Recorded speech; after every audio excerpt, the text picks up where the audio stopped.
Temans, ketika demo memanas dan situasi mencekam, kok kayaknya cuma ada dua pilihan ya? Kirim aparat lebih banyak atau turun langsung menemui rakyat? Nah, tiga pemimpin Indonesia ini memilih jalan kedua. Hasilnya luar biasa. Agustus 2025, demo di Mapolda Daerah Istimewa Yogyakarta memanas. Mobil patroli dibakar, gas air mata berterbangan.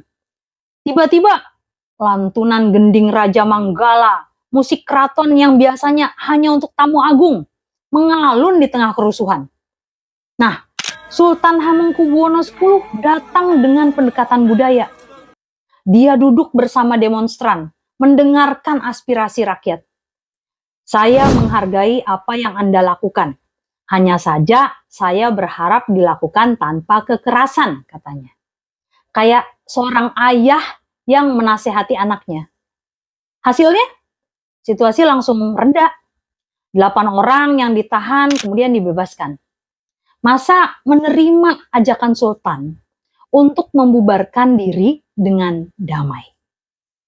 Nah, jika kita lihat lebih dalam, Sultan tuh menggunakan simbol budaya atau gending ini untuk mengubah makna situasi.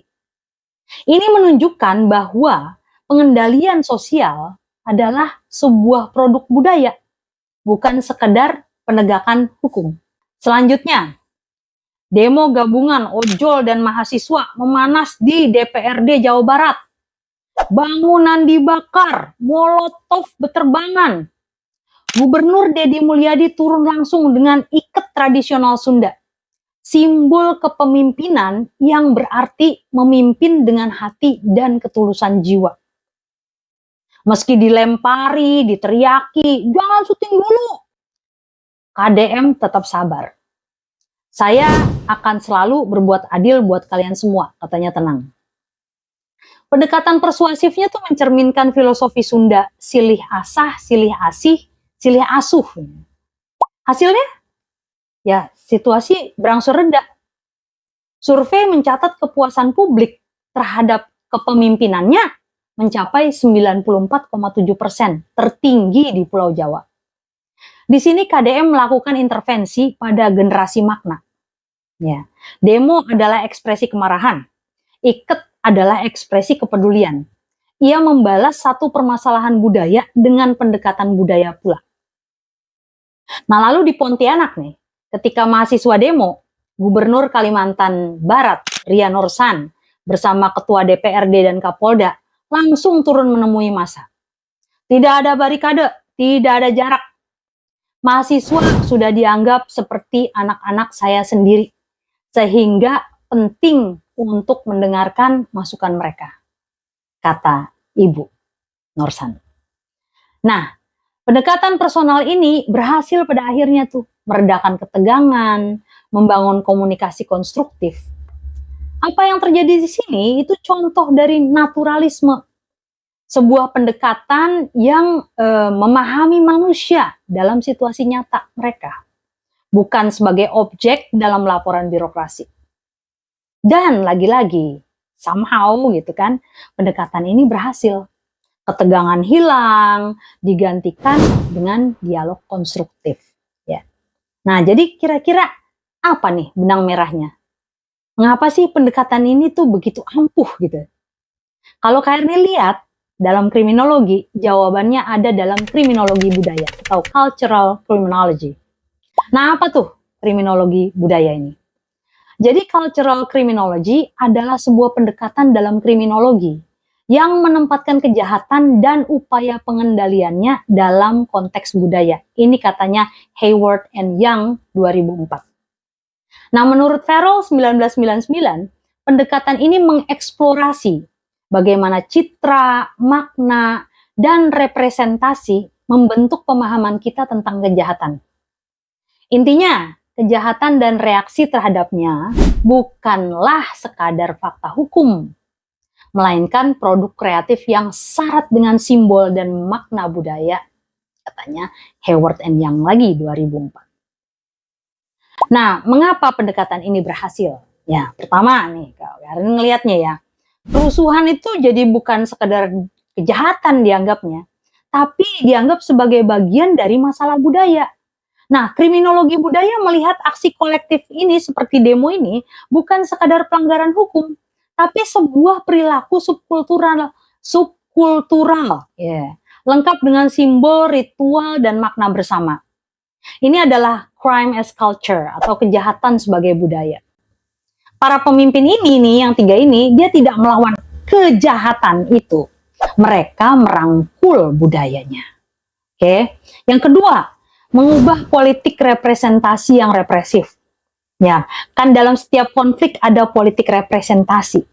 Nah, pendekatan represif itu justru merepresentasikan massa sebagai musuh gitu loh. Nah, ini kan justru membuat rakyat jadi nyimpen dendam pada penguasa. Nah, tapi para pemimpin ini telah mengubah representasi itu. Mereka berkata, kalian adalah bagian dari kami. Nah, ini adalah pergeseran narasi yang buat Kearney sih fundamental ya, mendasar sekali. Yang ketiga, memahami makna yang lebih dalam di balik dilakukannya pelanggaran. Jadi, sebuah aksi itu dianggap sebagai bentuk transgresi atau pelanggaran kan. Tapi pelanggaran itu kan tidak terjadi di ruang hampa. Pelanggaran ini didorong oleh rasa ketidakadilan atau krisis identitas. Nah, dengan turun langsung, para pemimpin ini mengakui makna di balik aksi tersebut. Bukan sekadar menghukum tindakannya. Gitu. Keren kan? Nah, yang keempat, dia melampaui, kriminologi budaya ini melampaui pendekatan positivistik. Pendekatan konvensional yang hanya berfokus pada angka, yaitu jumlah personel, jumlah tangkapan, yaitu pendekatan positivistik yang dingin buat Kearney ya.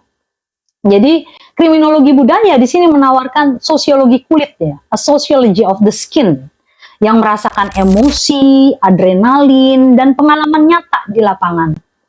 Jadi tindakan tiga pemimpin ini sama sekali nggak menunjukkan kelemahan, justru ini terkait dengan kecerdasan emosional dan kearifan budaya.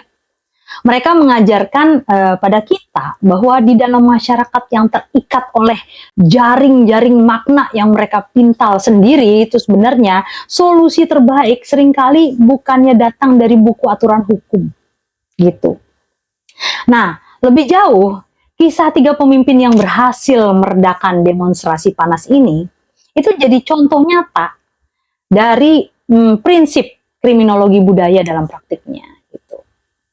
Mereka nggak hanya melihat kerusuhan sebagai pelanggaran hukum semata, tetapi sebagai ekspresi budaya yang perlu dipahami dan direspons dengan pendekatan yang relevan secara budaya, gitu.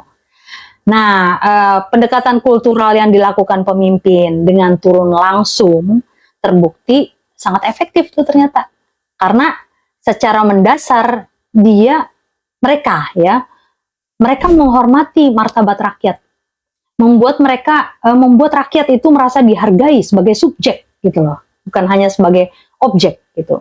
Dan dengan menggunakan simbol-simbol budaya yang dipahami secara mendalam, seperti gending keraton di Yogyakarta atau iket Sunda di Jawa Barat, para pemimpin ini justru dapat membangun kedekatan emosional dan menciptakan kepercayaan yang kuat ya dari rakyat kepada mereka ya, kepada bukan hanya kekuasaannya gitu, tapi kepemimpinannya.